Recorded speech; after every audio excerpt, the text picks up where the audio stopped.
आणि आता एकदा संधी त्या गाड्या सुटल्या.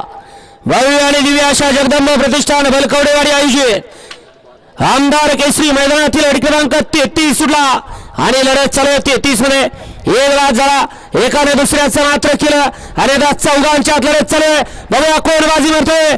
अतिशय सुंदर आणि मारली बाजी गोटावडेकरांनी.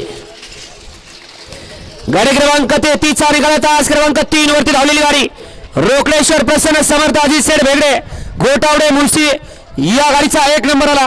विजेता बैलगाडी मालकाचं त्यावरती असणाऱ्या चालकाचं हार्दिक हार्दिक अभिनंदन. बैल कोण कोण पडली नावं सांगून जाऊ गोटावडेकर. वळवा चला 34 वाले गाडी लावून घ्या परदिशी.